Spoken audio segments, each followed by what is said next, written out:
그게 이제 자료가 그 일요일 날 넘겨드리는데 그 월요일 날 작업하실 거 아니에요. 일요일 날 받아가지고 월요일 날 작업이 끝나서 편집을 하고 인쇄가 돌아가면 근데 월요일 날은 여기 현재 종강해서 없을 거 아니에요. 나오신 분이 없어서 그래서 화요일 날 얘기해요. 일단 한번 저기 그 쉬는 시간에 한번 물어볼게요. 예, 물어봐서 어떻게 조율할 수 있지 예, 확인을 해보고.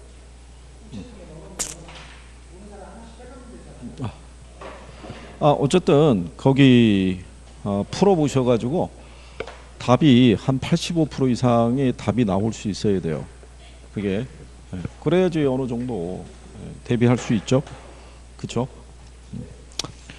자, 뭐 20일이 남았어도 뭔가 해볼 수 있는 시간이니까. 그러니까 지금은 선택과 집중을 잘 하셔야 된다는 거예요. 예? 이제 4회차 이제 모의고사 보시게 되는데 1번에 보면 부동산학의 학문적 성격에 관한 내용으로 옳은 것으로 짝지어진 것을 물어봤어요. 실전에서는 이제 이런 형식을 빌려갖고 출제한 선례는 없어요. 지문 정도로는 활용한 적은 있어요. 그러니까 1번은 이거 기억하시나요?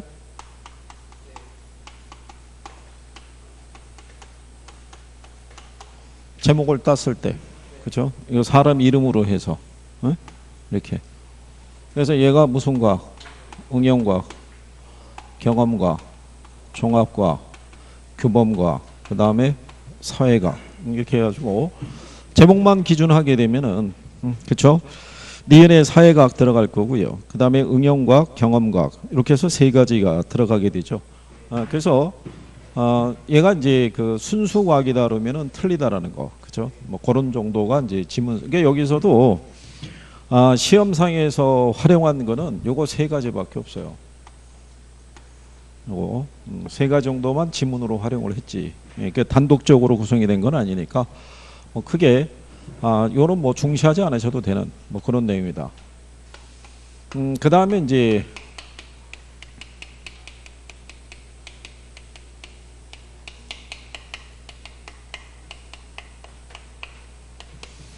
크리스탈라의 중심지 이론에 대해서 2번 문제가 구성이 되어 있어요. 그죠? 네. 자, 요 중심지 이론은요. 재화의 도달 거리하고요. 최소 요거치의 관계를 기초로 공간상에 분포하고 있는 도시의 수, 기능, 그죠? 뭐 규모, 뭐 이거를 설명해 주는 게 크리스탈라의 중심지 이론이고요. 그래서 여기 있는 이제 재화의 도달거리라는 거는 중심지에서 제공되는 서비스가 도달할 수 있는 최대한의 이제 공간 범위를 우리가 재화의 도달 범위다라고 얘기를 해요. 그리고 이제 최소 요거치라는 거는 그 중심지에서 썼던 서비스를 제공하기 위해서 필요한 최소한의 인구수 또는 고객수라고 생각하시면 되죠. 그래서 중심지가 성립하기 위한 조건이 있죠.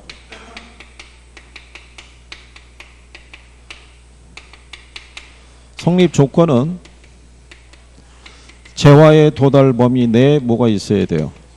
최소 요구치가 존재해야 된다는 거.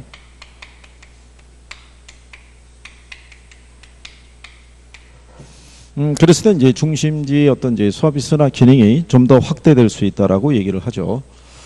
그 다음에 이제 중심지 형태를 보시게 되면요.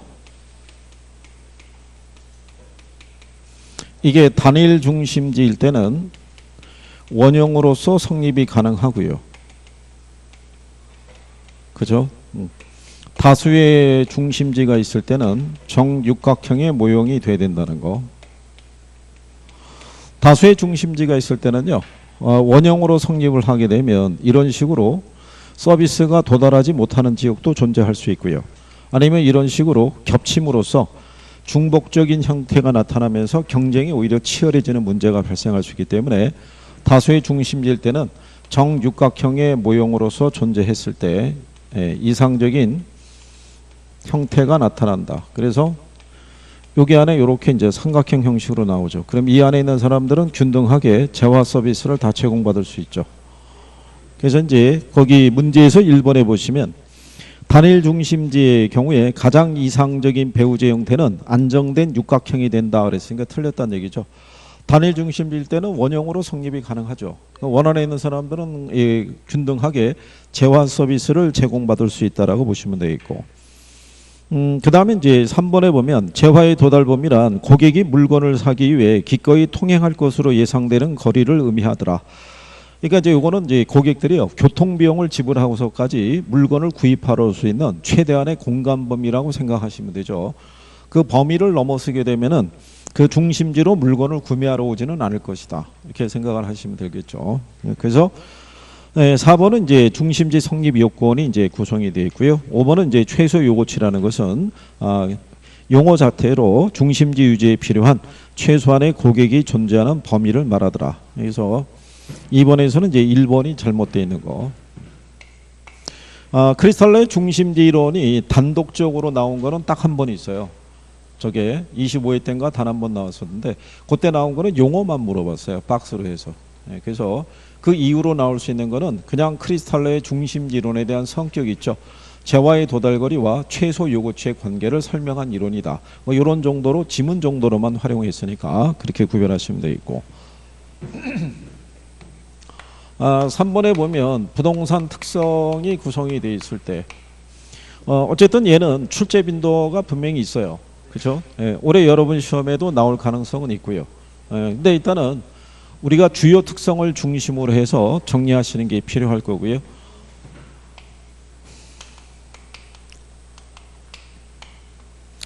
자, 지난 시간에도 설명을 해드렸지만 지난 10년 사이에 이쪽에서 출제를 했었을 때 답으로 유도한 애는 얘네밖에 없어요. 얘네 셋밖에. 그래서 가장 최근에 나온 게 얘가 28회하고 29회 때 나왔다 그랬고요. 얘가 26회하고 27회 때 이런 식으로 답으로 유도했던 거예요. 연속적으로.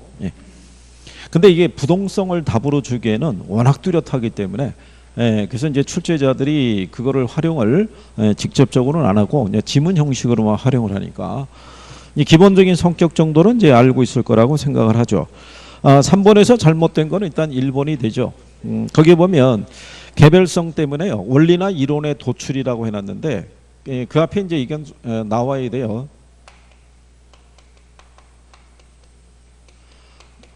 보편적인 원리나 이론의 도출이 곤란하다. 뭐 이렇게 이제 구성이 돼야 되고요. 그냥 원리나 이론의 도출 뭐 이렇게 해서 곤란 이렇게 해놓게 되면 누가 또 시비 걸 수 있으니까. 그 다음에 경제적 공급의 근거가 되는 거는 개별성이 아니죠.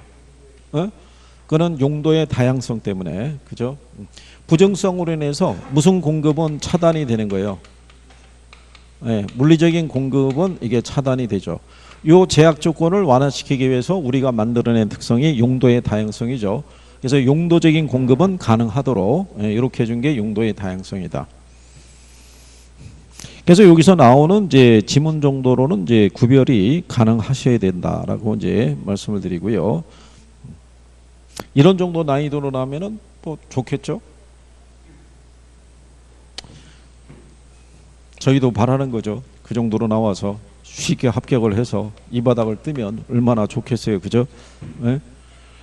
내년에 여기 어디 저기 이 도시를 걸어가고 있는데 갑자기 저기 50m 전방에서 누군가 후다닥거리고 반대로 도망가면은 틀림없는 그쵸. 뭔가 불행한 사태가 있는 사람이죠. 그러니까는 저 가는 방향 반대로 사라지겠죠. 그죠? 근데 뭐 어디선가 사람은 또 부딪힐 수밖에 없어요. 그죠? 그게 피한다고 될 일도 아니고. 그러니까 되는 게 일단 중요하다는 얘기죠. 그죠? 이 도시가 넓은 것 같아도요. 의외로 상당히 좁다고 할 수도 있어요. 그죠? 어디선가는 부딪힐 수밖에 없고. 혹시 알겠어요? 기차 탔는데 바로 옆자리에 앉을지? 그죠? 그 시간 동안에 꼼짝만 하잖아요. 그러니까 열심히 해줄 수 있어야 돼요. 자, 4번에 보시면 수요 결정 요인 중에서 아파트 매매 시장에서 수요 곡선을 이동시키는 요인이 아닌 걸 물어봤어요.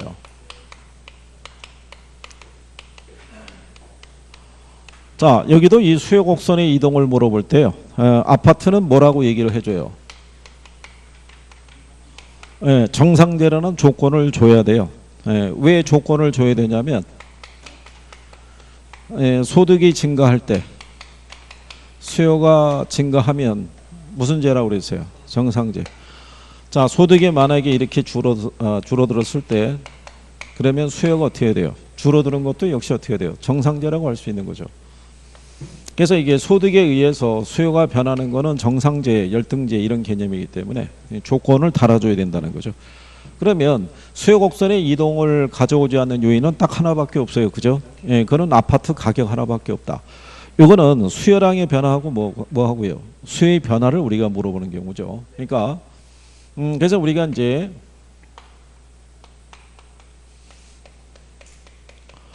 대체재 가격이 뭐 하면 하락하면 아파트 수요는 예? 이 줄어야죠. 예? 얘가 하락하면 이게 움직임이 같이 가면은 우리가 무슨 재와 대체재라고 우리가 얘기를 했었죠. 그죠? 예, 그러니까 대체재하고 보완재 관계는 반드시 구별이 될 수 있으셔야 돼요. 그래서 거기 인근 지역의 생태공원이 조성이 되는 것은 수요를 증가할 수 있는 요건이 되겠고요.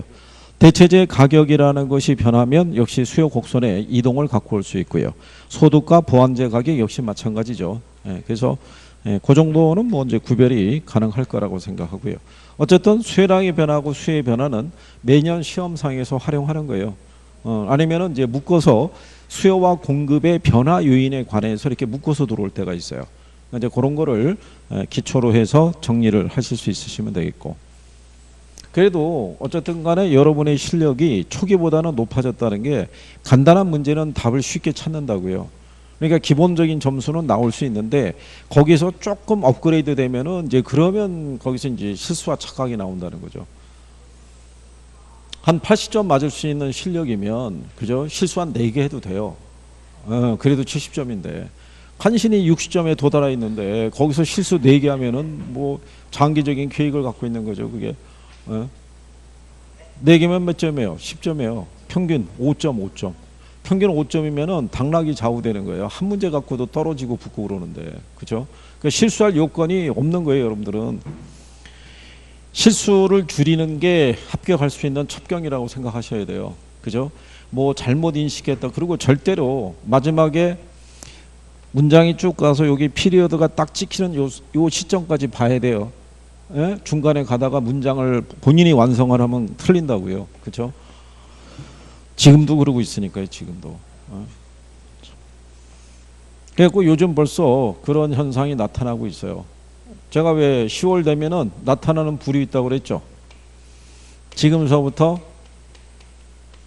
한 달만 시간이 더 있었으면 좋겠다.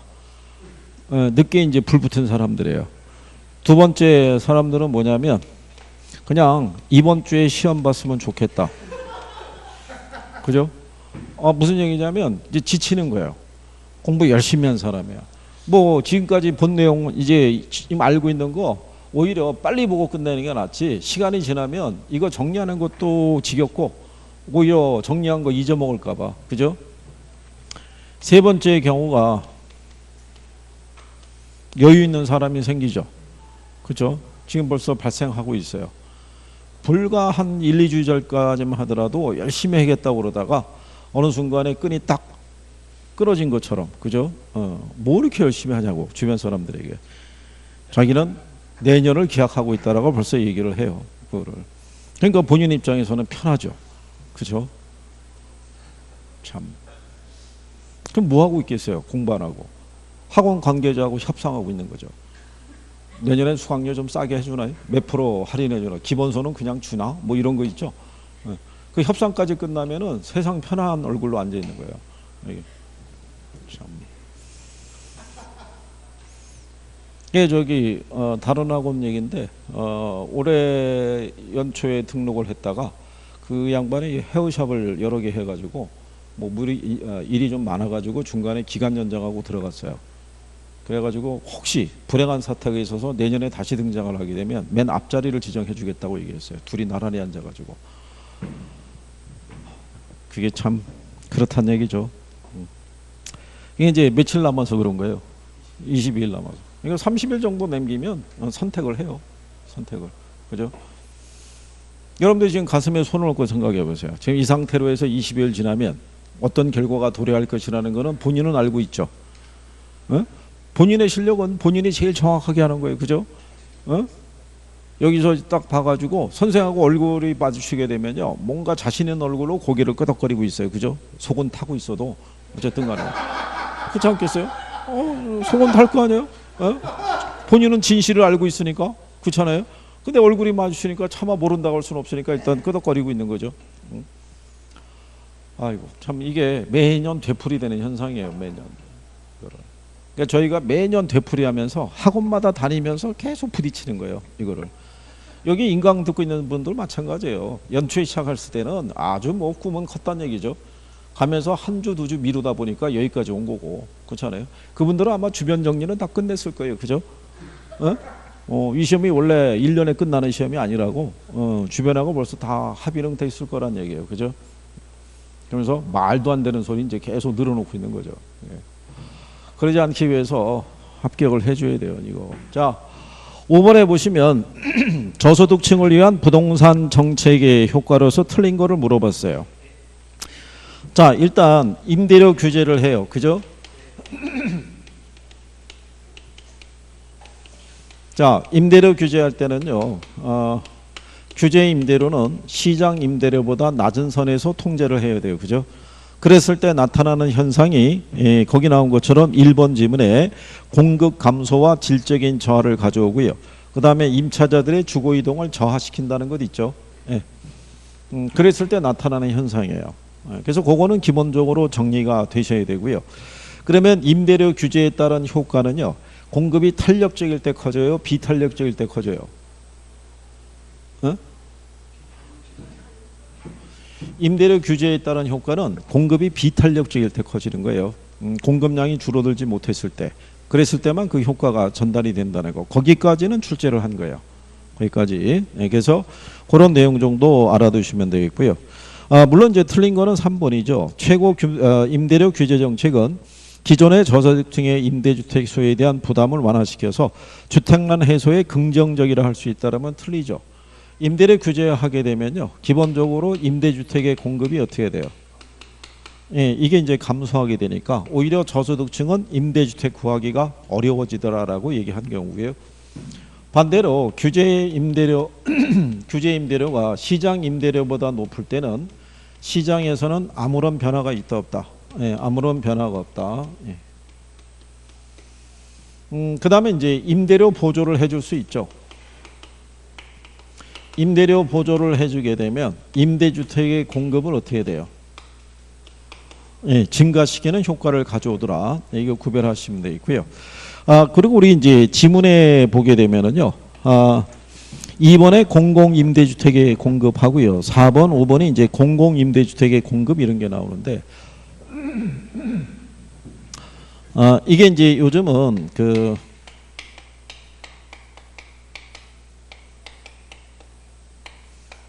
이게 법령에 기초해서 출제를 하기 때문에, 예, 그 지난번에 자료 드리면서 정리해 드렸죠.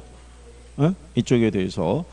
이게 용어를 가지고 출제하는 거예요. 공공임대주택에 관한 용어가 있어요. 그래서 여기에서 얘기하는 게 영구임대주택이 있고, 그 다음에 국민임대주택이 있고, 그죠? 그 다음에 장기전세주택이 있고, 그 다음에 행복주택이 있고, 예, 이게 이제 공공임대주택에 관한 특별법에서 이렇게 이제 용어 얘기하죠. 그래서 얘가 50년, 얘는 몇 년, 30년, 얘는 몇 년, 20년, 그죠? 그래서 얘가 시험상에서 2번 인용이 됐어요. 장기전세주택이. 그 다음에 민간임대주택에 관한 특별법 있죠. 여기서도 작년에 출제를 한 거예요. 그죠? 여기서도. 그래서 민간임대주택에 이제 가장 대표적인 게요, 장기 일반 민간임대주택이 있다고 그랬어요.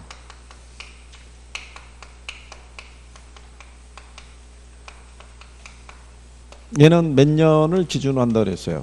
8년. 단기는 4년이에요. 그래서 8년이고 연 몇 프로의 범위 내에서, 예, 5%의 범위 내에서 임대료를 조정할 수 있다라고 얘기를 했고요. 그거 이상은 조정할 수 없다라고 이제 우리가 얘기한 경우죠. 그래서 이제 이 민간 임대 사업을 하는 사람들은 우리가 이제 임대료 있죠. 임대료를 받을 때 현금 외에 뭐로도 받을 수 있다고 그랬어요. 신용카드로도 받을 수 있고 직불카드로도 받을 수 있고 선불카드로도 받을 수 있다라고 얘기한 경우죠. 기억하시죠? 그래서 그런 내용들까지는 정리가 되셔야 된다는 얘기예요. 이거는 8월 달에 이미 시행된 거예요. 8월 달에. 그죠? 그리고 나머지 여기에 관해서 이제 우리가 시행되는 게 10월 24일자로 시행되는 애들도 있죠. 그거까지는 정리를 하고 시험 범주 안에 포함이 되니까. 그래서 이제 답은 3번인데 공공임대주택에 관한 부분은 저 내용에 대한 것도 기본적으로 정리를 해 두셔야 된다는 거. 자, 그 다음에 이제 얘는 이제 중요한 거예요. 임대주택 정책은 매년 시험에 인용이 돼요. 임대주택 정책에 대해서는. 그 다음에 이제 6번에 보면은 탄력성이라고 있죠. 얘도 매년 시험에 나와요. 탄력성도. 그러니까 얘도 중요한 거예요. 그죠? 자, 요거 탄력성 정리하려고 그러면요. 탄력성의 크기 아시죠? 탄력성의 크기는 몇 가지로? 탄력성의 크기는 몇 가지로? 응?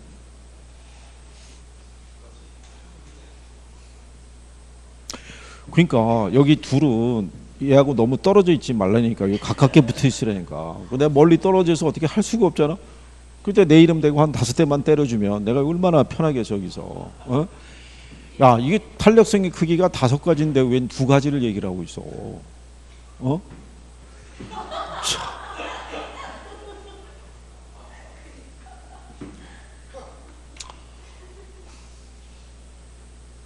아니, 여러분들이 보시면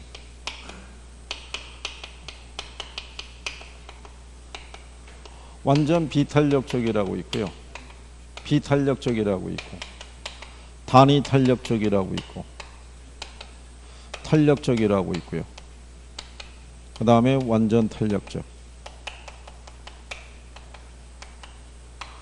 이렇게 5가지가 있는 거는 수요나 공급이나 똑같아요. 그죠? 부호도 똑같이 얘기하는 거예요.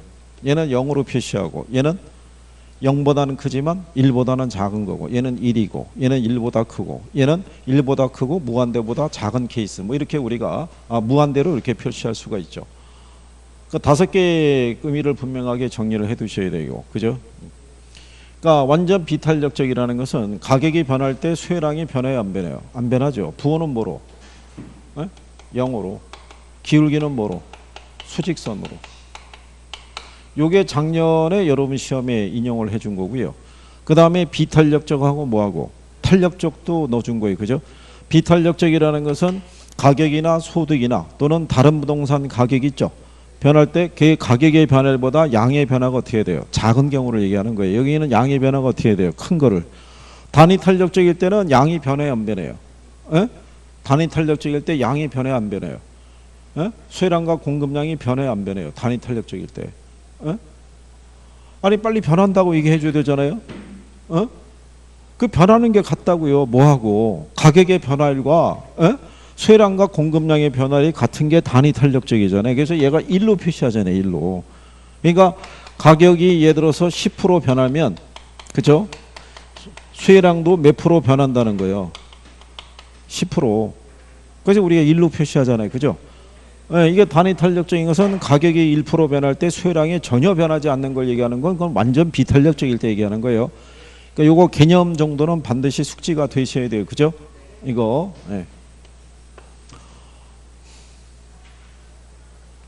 그 비탄력적일 때 기울기가 가파르고요. 탄력적일 때 기울기가 완만하다라는 거 그렇게 구별하시면 되겠고요.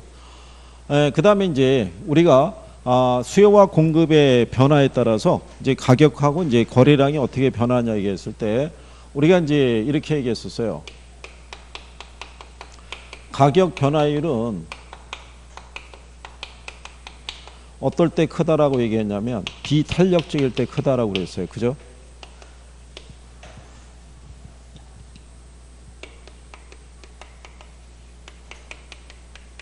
비탄력적일 때 크다. 그러니까 가령 예를 들어서 수요가 증가할 때 공급이 비탄력적이라고 그러면 그죠? 가격은 어떻게 돼요? 가격은 상승하는데 얘가 비탄력이면 더 크게 상승하죠. 그러니까 이게 가격이 상승한다는 거는 얘가 증가했기 때문에 수요가 증가했으니까 가격이 상승할 거란 얘기죠. 근데 얘가 비탄력이면 더 크게 상승한다는 거죠. 근데 만약에 수요가 감소하면 가격 하락하겠죠. 그러면 가격은 하락하는데 얘가 비탄력적이면 더 크게 하락한다는 얘기고. 그러니까 가격 변화는 어떨 때 큰 거예요? 비탄력적. 양의 변화는 당연히 탄력적일 때 큰 거예요. 그죠? 그리고 완전 비탄력적이면 무가 불변이라고 그랬어요. 양이 불변이라고 그랬어요. 얘 이렇게 수량축에서 올라가니까. 그죠? 근데 완전 탄력적이면 무가 불변이다. 예, 가격이 불변이라고 그랬어요. 이렇게 수평이라고 그랬죠. 가격축에서 뻗어나가니까.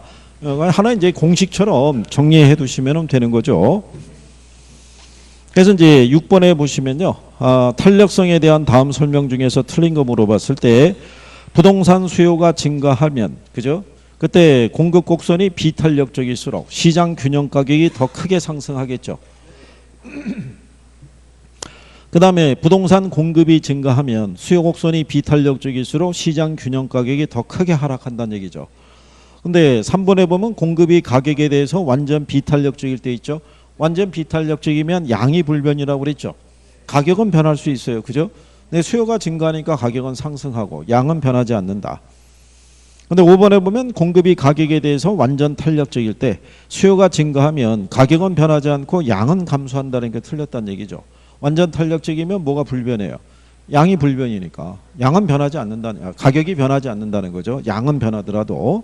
네, 그래서 5번이 잘못되어 있다라는 거를 찾을 수 있으시면 되겠고요. 요즘은 그렇게 한 오지선다에 하나로 문제가 나오지는 않고요. 수요와 공급의 변화를 물어보면서 그냥 지문 하나로 들어오는 거예요. 작년 시험도 그렇게 들어온 거예요. 그렇게 들어오면서 걔를 답으로 준 거예요. 얘를. 그러니까 그거는 간단하게 여러분들이 풀 수 있는 문제다라고 보는 거예요. 이거는 뭐 어려운 내용이 아니라고요. 그것만 정리가 되시면은 그냥 나오면 바로 풀 수 있는 거예요. 누누이 말씀드리지만 1분 안에 풀게끔 배를 해준다니까요. 1분을 넘어서지 않게끔. 그죠? 자, 그 다음에 7번을 보시면은 계산 문제죠. 예전에 이렇게 출제가 했었던 선례가 있어요. 주택시장이 서로 대체 관계에 있는 아파트와 빌라로 구성이 되어 있고요.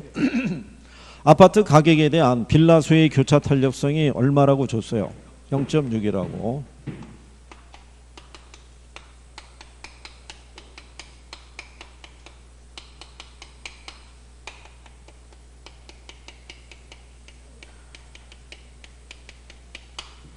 자, 교차 탄력성이 이렇게 주어져 있을 때요. 거기에 보시면은 아파트 가격이 1,600만 원에서 2,000만 원으로 상승한다면 빌라의 소유량은 1,200세대에서 몇 세대로 변할 것이냐를 물어봤어요. 그죠? 근데 아파트 가격이 이게 원래 이 가격에 대한 변화율을 우리가 계산하려고 그러면요. 이 변화분을 먼저 구하시면 돼요. 그죠? 그러면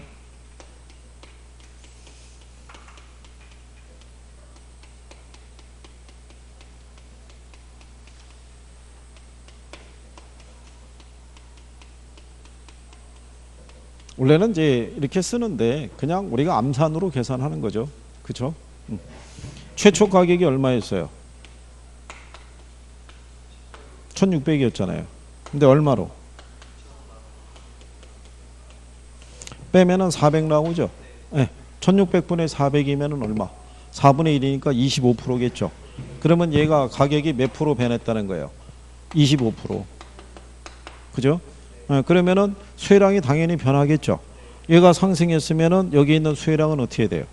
당연히 늘어나야죠. 왜 늘어나야 돼요? 에? 얘가 대체제인 걸 어떻게 알겠어요? 얘가 0보다 크니까. 에? 이게 만약에 시험상에서 대체제라고 주지 않더라도 얘가 0.6으로 나오면 0보다 크잖아요. 그러면 그냥 대체제라고 명시를 하는 거예요. 그러면 25%에 대한 60% 있죠? 0.6이니까. 그럼 얘가 몇 프로 늘어났겠어요? 15% 늘어나죠. 그러면 1200세에 대한 15% 있죠? 네, 계산하시면 180 나와요. 그러면 1200에다가 180을 더하게 되면 1380세대로 늘어난다는 얘기죠. 무슨 말인지 하시겠어요?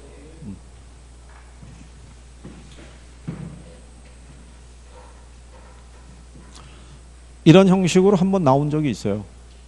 기출에서 계산 문제로 한번 출제한 적이 있어요. 근데 이게 나올 때 계산이 가능하신 분은 이게 암산으로 나와야 돼요. 몇 프로가? 25%가. 1600에서 얼마? 2000으로. 그럼 400만 원의 변화가 있잖아요. 그러면 4분의 1. 이게 25% 변했으니까 25%에 대한 0.6이면 15%. 1200에 15%면은 180이다. 이렇게 나올 수 있어야 돼요. 그래도 시험장에 가서 계산이 혹시 이렇게 나와 있으면 어떻게 돼요? 넘어가는 거예요. 6번도 7번도 계산 문제, 8번도 계산 문제면 거기를 집착하지 마시고 몇 번으로? 9번으로 넘어가서 먼저 푸셔야 돼요. 8번에 보시면요. 다음 자료를 이용해서 대상 부동산의 비준 가격을 구하면 이렇게 물어봤어요. 그죠? 자, 그랬을 때 이게 이제 거래 사례 비교법으로 구할 때는요. 사례 가격을 기준으로 해가지고요. 예. 사정 보정해 주고요. 그 다음에 뭐 시점 수정, 그 다음에 지역 요인 비교, 그 다음에 개별 요인 비교, 그 다음에 면적 비교. 이렇게 해서 이제 비중 가격을 구하는 개념이죠. 그래서 거기 보시게 되면 기준 시점 1년 전에 2억에 거래됐대요. 그죠? 근데 사정 보정 작업을 봤더니 거기 보시면은 친인척 간의 거래 사례로서 정상가 대비 몇 프로 저가로 거래됐대요. 10%. 그러면 우리가 항상 할 때 여기 있는 분모가 무슨 부동산? 사례. 여기가 뭐? 대상. 그래서 비중은 다 100분의 100을 준다고 그랬죠. 그죠? 그래서 우세하다 그러면 더해주면 되고 열세하다 그러면 빼주면 되는 거예요. 근데 몇 프로 저가로 거래됐대요? 10%. 그러면 여기에서 얼마 빼주면 돼요? 10을 빼주면 되잖아요. 그럼 90분의 100이 나오겠죠. 네. 그러면 100 나누기 90을 하게 되면 얼마 나오겠어요? 1.1111 이렇게 쭉 떨어져요. 그렇죠? 그 다음에 거기 보시면은 연간 지가 상승률이 5%라고 해놨죠. 그게 이제 시점 수용하는 거예요. 그러면 걔도 100분의 얼마가 돼요? 100인데 몇 프로? 5%니까 100분의 105 개념이 되겠죠. 그러면 얼마 나오겠어요? 1.05가 되는 거예요. 그 다음에 인근 지역은 사례 부동산이 소재하는 유사 지역보다 지역 요인이 몇 프로 열세하대요? 10%. 그러면 얘는 100이고요. 100에서 10을 빼니까 100분의 90이 되겠죠. 그러면 0.9가 나오겠죠. 예, 근데 이제 개별 요인이 몇 프로 우세하대요? 10%. 그러면 100분의 어떻게 돼요? 110이 되겠죠. 그럼 얼마 나오겠어요? 1.1이 나오겠죠. 이거를 다 뭐 하면요? 곱하면. 근데 여기 우리 보면은 지금 수정해야 될 게 하나, 둘, 셋, 네 개잖아요. 실전에 가면 세 개밖에 안 줘요. 세 개밖에. 그러니까 인근 지역에 소재하는 사례를 수집했기 때문에 지역 요인 비교는 거의 생략이 돼요. 그래서 한 세 개밖에 안 주는 거예요. 다 계산하면 얼마 나오겠어요? 얘를 먼저 계산해야 돼요. 얘네 계산하면 1.155 떨어져요. 여기를 1.1111 떨어진 상태에서 곱해줘야 돼요. 그래야지 얘가 나오는 거예요. 그냥 1.11 이렇게 하고 곱하게 되면 이 수치가 안 떨어져요. 무슨 말인지 아시겠죠? 그래서 요게 나온 거를 어디다 곱하면 돼요? 2억에다가. 이렇게 곱했을 때 답이 2번에 2억 3,100만 원 떨어져요. 무슨 말인지 아시겠죠? 근데 실전에 가면은요. 요게 계산할 때 0.11111 이게 떨어지게끔 유도하진 않아요. 딱 맞아 떨어지게끔 주니까 그렇게 생각할 수 있어야 돼요. 근데 만약에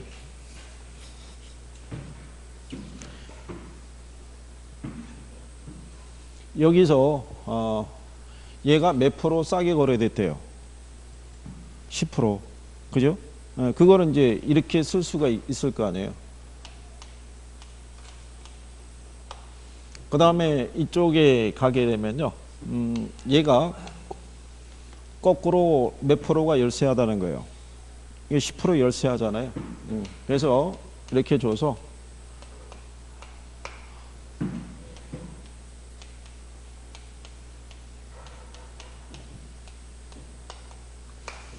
이렇게 해도 쓸 수 있을 거라고요. 3개 정도를. 수정을 올바르게 한 거. 그래 놓고 이렇게 줄 수 있죠.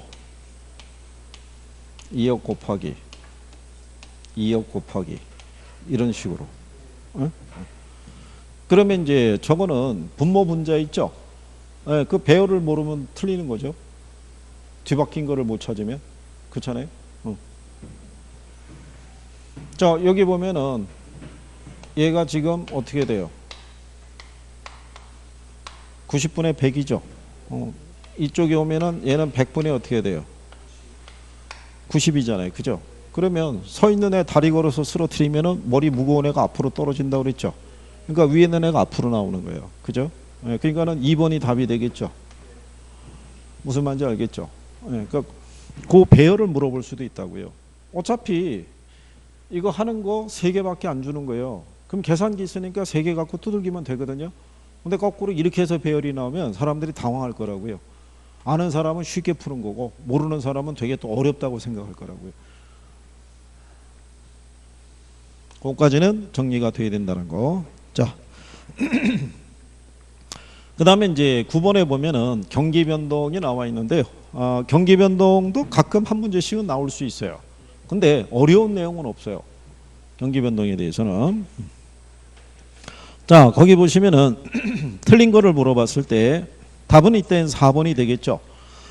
총부채 상환 비율 규제 완화 후에 주택거래 증가는 경기 변동 요인 중에서 순환적 변동이 아니라 요거는 무슨 변동?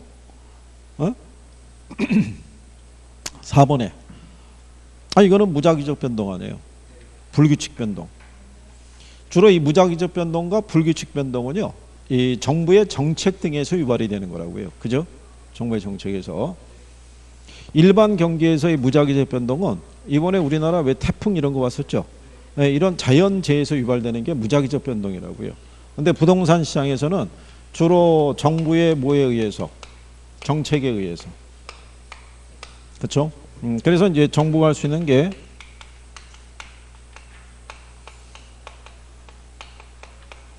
총부채 상환 비율이 있죠. 네. 이거를 이제 규제 완화를 했다는 얘기는 총부채 상환 비율을 갖다가 높여줬다는 얘기잖아요. 그렇죠? 그러면 부동산 수요가 어떻게 돼요? 당연히 증가하죠. 증가. 그렇죠? 여기는 총부채 상환 비율은요, 소득을 기준으로 해서 융자를 받을 수 있는 규모를 결정해 주는 거예요. 그러니까 소득이 많을수록 뭐를 많이 받을 수 있어요? 융자를 많이 받을 수 있다라고 생각하시면 돼요. 그렇죠?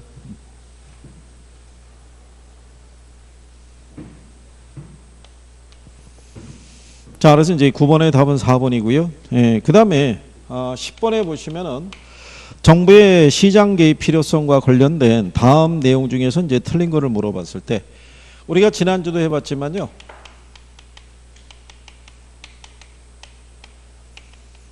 시장 실패 원인은 뭐가 있었어요?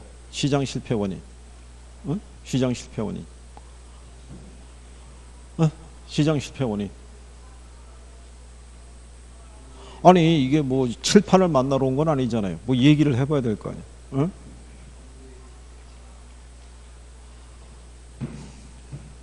자, 김 총각이 오래간만에 정보의 비대칭성이라고 얘기를 했어요. 옆에서 놀라는 거 아니야. 대답하니까. 얼마나 좋은 현상이야. 이거 말고 또 뭐 있어? 아니 설마 이거 하나 내놓고 가만히 있는 건 아니잖아. 뭐 또 있어? 뭐?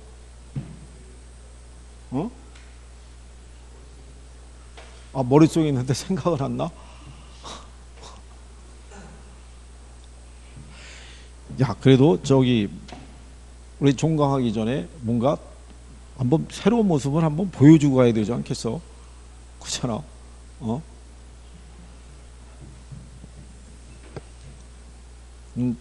시험 끝나면 어떻게 됐는지 결과를 보고를 해. 딱 보고 나오면 어떻게 됐다라고 알려줘. 자, 이거 지금 이 인강을 듣고 있는 분들이 다 궁금해할 거라고, 그치? 그때 그 김 총각은 어떻게 됐을까요? 그렇잖아. 좋은 모습을 보여줘야 될 거 아니야, 그렇잖아. 그래. 그러니까 잘해서 해줘야지. 자, 얘 있고요. 우리가 공공재라는 것도 있고요. 그 다음에 뭐도 있어요? 외부 효과. 그 다음에 불완전 경쟁 시장.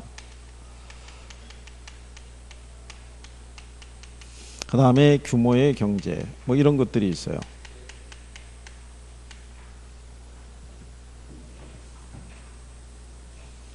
자, 그랬을 때 여러분들이 보시면 공공재라는 것 있죠. 시장기구를 통해서 생산하면 항상 무슨 생산? 과소.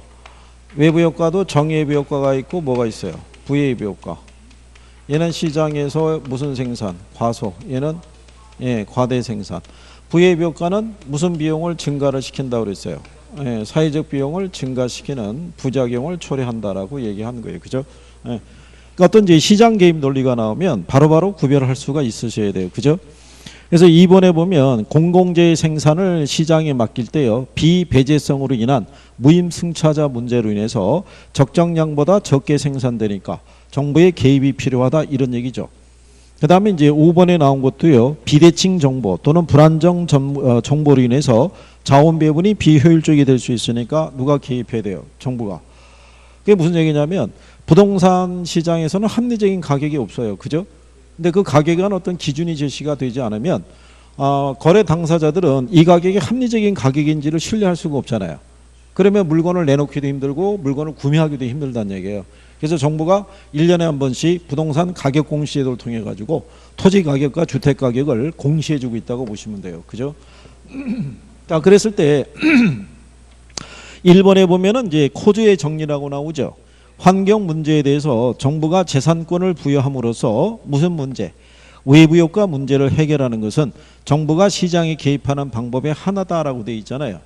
코지의 정리의 요체는 뭐냐면 정부의 시장 개입을 최소화한다는 거예요. 정부가 시장 개입을 최소화하고요. 외부효과의 문제를 어디를 통해서? 그렇죠. 시장에 참여하고 있는 거래 이해 당사자 간의 합의에 의해서 조정하라고 얘기하는 게 코지의 정리의 논리다, 이런 얘기예요. 그러니까 만약에 층간소음 문제가 있으면 층간소음에 대한 피해에 대한 보상 기준만 정부가 정해주면은 이해 당사자 간의 협상에 의해서 그 문제는 해결할 수 있다고 보는 거예요. 그래서 10번에는 답이 1번.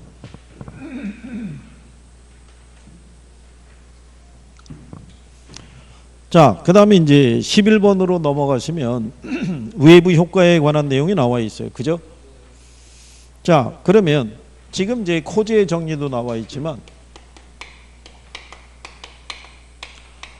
외부 효과 문제가 있을 때요. 특히 이 부의 외부 효과 문제를 해결하는 방안 있죠. 뭐가 있어요? 부의 외부 효과를 해결할 수 있는 거.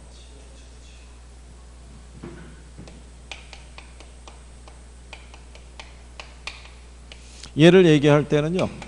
이렇게도 얘기할 수 있어요. 토지용 규제라고. 그것도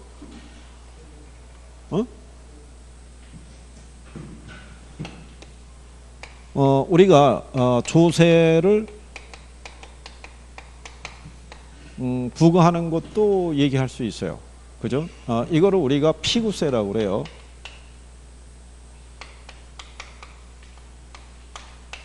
이거를 피구라는 학자가 부의 외벽과 문제를 조정하기 위해서는 과세하는 것이 합리적이다라고 얘기했는데, 다만 과세를 해야 된다는 것까지만 제시했지 어느 정도의 과세를 부과해야 된다라고까지는 제시를 못한 거예요. 그죠?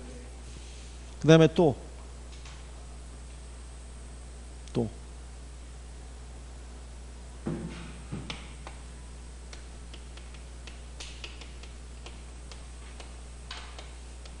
오염물질을 배출할 수 있는 이 배출권이 있죠. 이거를 거래할 수 있도록 허용해 주는 거예요. 뭐 이런 것 등등이 외부 효과 문제를 해결할 수 있는 방안 중에 하나가 돼요. 그죠? 합병하는 것도 하나의 방안이 돼요. 그죠? 그렇죠? 이거 합병하는 거 지난번에 연탄공장 사장하고 옆에 세탁소 주인하고 결혼하면 문제가 해결이 된다고 그랬죠. 그러니까 뭐 그런 내용에 대해서 그래서 이제 이번에 지역지구제는요 부의 외효과를 제거하는 기법 중에 하나로 우리가 쓸 수 있고요.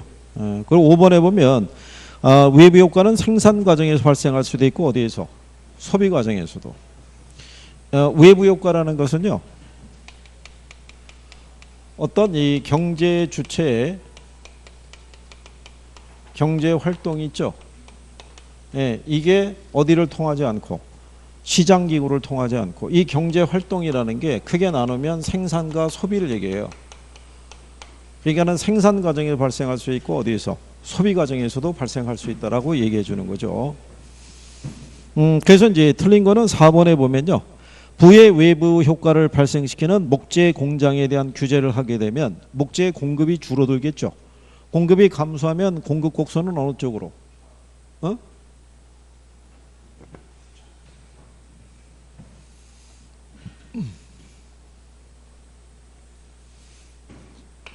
우리 지난번에 이렇게 했었죠.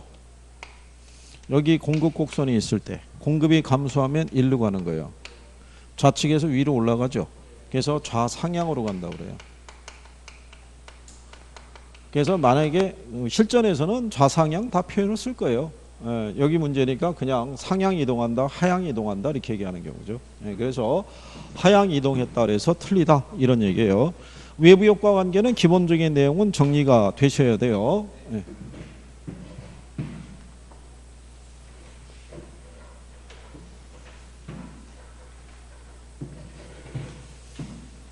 그 다음에 이제 문제를 보시면 12번에 수년가 계산이 나와 있어요. 그죠?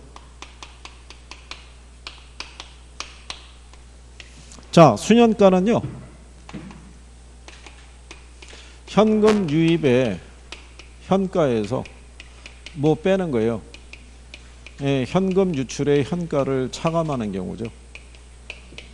그래서 우리가 이제 수년가를 계산하는데 할인율이 몇 프로 준 거예요? 10% 줬죠. 10%. 자, 10% 주면은 투자안이 A, B, C, D 이렇게 나와 있죠.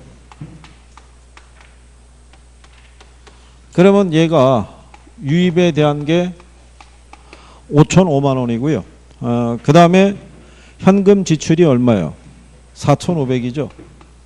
4,500인데 할인율이 10%니까 1.1로 할인해야 된다는 얘기죠. 1.1로 할인하면은 얼마 나와요? 그러면은 4,550 나와요. 그리고 유출이 4,500이니까 50이니까 0보다 크다는 얘기죠. 그런 내용이고 B는 계산할 필요가 없어요. 그죠? 얘는 5,445잖아요. 그죠? 예.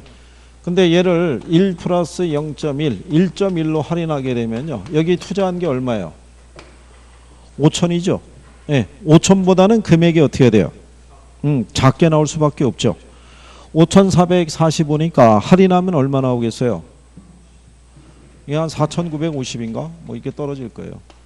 그러면은 얘는 마이너스 50이 나오니까 0보다 작죠.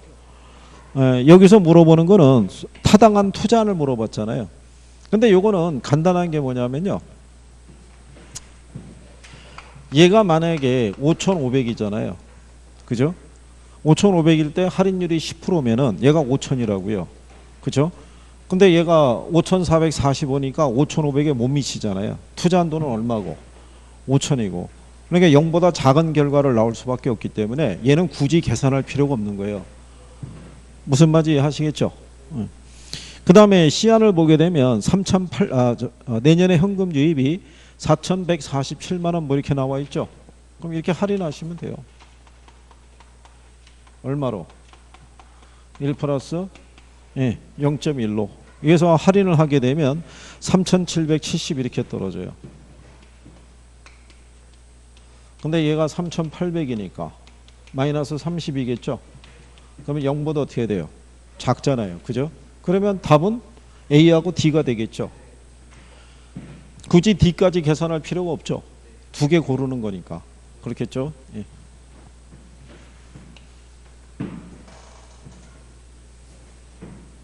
그래서 혹시 계산을 나중에 하시게 되면은 이게 할인율을 꼭 봐야 돼요. 뭐를? 예, 이 할인율하고 뒤에 끝자리를 봐야 돼요. 그러면은 한두 개 정도는 계산을 안 해도 된다고요. 그죠? 자, 그 다음에 13번에 보시면 임대료 규제에 관한 설명 중에서 틀린 거 이렇게 물어봤을 때요. 예, 요거는 이제 앞에서 우리가 해봤던 거죠.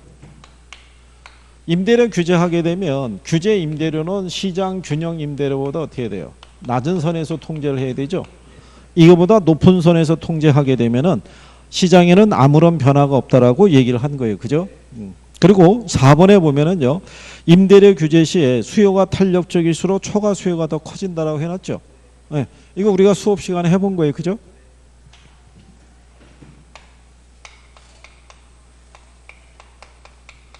수요가 탄력적일수록 초과 수요가 더 커진다는 거잖아요. 그죠? 그러면 공급이 탄력적일 때 있죠.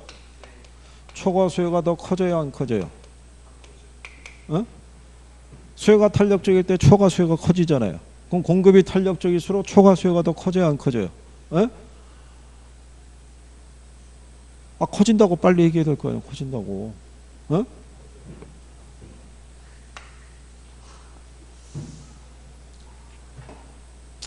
자, 여러분들이 생각해 보세요. 단기에는 수요하고 공급이, 자, 단기의 수요가 탄력이에요, 비탄력이에요? 단기. 에? 공급은 탄력이 비탄력이에요. 장기 되면 공급은 탄력이 비탄력이에요. 어?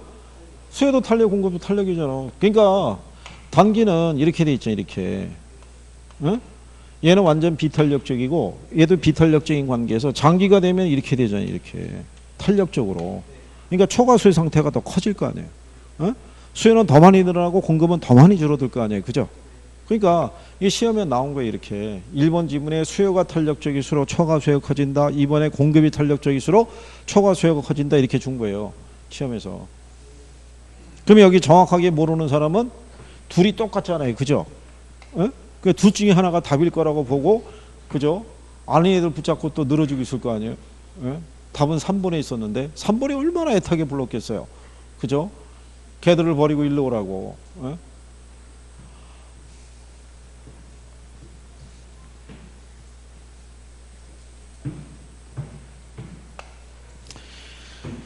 자, 그래서 이제 그런 내용을 정리하시면 되겠고요.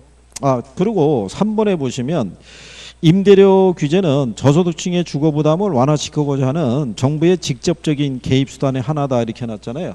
그거는 그냥 생략하세요. 그를 임대료 규제에 대한 거를 직접 개입 또는 간접 개입 이런 식으로 구별을 하려고 그러면 또 틀림없이 태클이 들어갈 수 있을 거예요. 그러니까 그 지문은 그냥 참고하셔도 돼요. 그 다음에 14번에 나오는 내용은요. 임대 아파트의 수요 함수가 1300-3P고요. 그 다음에 이제 공급 함수가 200 플러스 2P예요. 그죠? 근데 실전에서는 이렇게 주지는 않을 것 같은데요. 왜? 지문에 보면은 5번에 아무 효과 없다라고 돼 있죠. 예, 지문에 그게 들어가 있으면 이 규제 전에 균형 가격을 계산을 해봐야 돼요. 그럼 이 상태에서 계산하면 어떻게 해야 돼요? 얘네 둘이 더해주면 되고 여긴 빼주면 된다고 그랬죠. 그러면 1300에서 200 빼면 1100이겠죠. 1100. 자, 1100이 몇 P? 5P. 그럼 계산하면 P는 얼마 나와요? 220 나오죠. 그런데 규제를 얼마로 규제했다는 거예요? 250. 그러면 시장의 균형 가격보다 높은 선에서 통제했잖아요. 그럼 시장에는 아무런 변화가 없죠. 그렇죠? 근데 여기를 조금 더 만약에 얘가 220이 들어가죠. 그러면 어떻게 돼요? 3 곱하기 220 하면은 2, 3은 6, 2, 3은 660이겠죠. 그럼 얘도 220 하면 얼마가 나와요? 440이겠죠. 그렇죠? 네. 그러면은 1300에서 660 빼면은 640 나오죠. 그죠? 그럼 양은 얼마라는 거예요? 640이잖아요. 그러면은 아무 효과가 없다라고 주지 않고 균형 거래량이 얼마? 640 이렇게 주는 게 요거를 약간 변형시킨 문제가 될 거예요. 그죠? 자, 그 다음에 이제 15번에 보시면 저당의 유동화에 관한 다음 설명 중에서 옳은 것을 물어봤어요. 그죠? 옳은 것을. 자, 1번에 보면요. 부동산을 담보로 저당 대출을 원하는 수요자들과 융자를 제공하는 금융기관으로 이루어지는 시장은 2차가 아니라 1차 시장이겠죠. 예. 그리고 저당의 유동화라는 것은요. 저당 차입자와 금융기관 사이에 저당 채권이 형성되는 것을 말한다 그러면 틀리죠.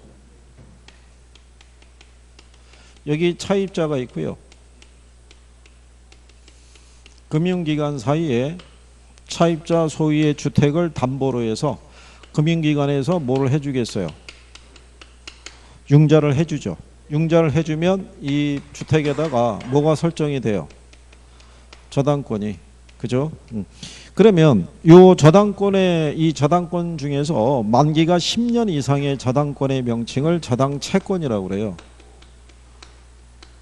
근데 여기서 얘기하는 이 채권의 이 권이라는 거는 증서를 의미하는 게 아니다라고 얘기했어요. 그죠? 예, 이거는 권리를 의미하는 거예요. 이 저당권의 기초에서 이 저당권에 관한 뭐 소유권이 있죠.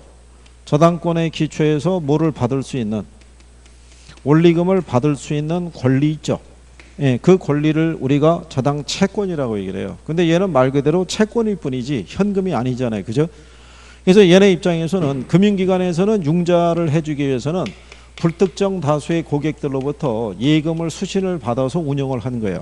근데 단기로 자금을 조달해서 장기로 운영하게 되면 기간 불일치에 따른 유동성 문제가 걸리게 돼 있다고요. 그래서 그 문제를 해결하기 위해서 유동화 중개기관에다가 얘네들이 가지고 있는 저당 채권을 양도할 수 있어요, 없어요? 양도하겠죠. 그거를 우리가 저당 채권의 유동화라고 얘기하는 거예요. 여기서 형성이 되는 게 유동화가 아니란 얘기죠. 요 금융기관과 2차 대출기관인 유동화 중개기관 사이의 거래가 이루어진 것을 저당의 유동화다라고 얘기하는 거죠. 자, 그래서 이제 3번에 보면 저당의 유동화를 통해서 1차 금융기관은 자금의 단기 조달 및 장기 운용에 따르는 유동성 문제를 완화시킬 수 있다는 거죠. 무슨 말인지 하시겠어요? 예금은 단기로 조달해서 장기로 운영해서 발생하는 유동성 문제를 완화시킬 수 있다. 이렇게 얘기하는 경우죠. 자, 그래서 어쨌든 여기까지 일단 한번 풀어보셨어요. 잠깐 쉬었다가 나머지 풀어보시죠.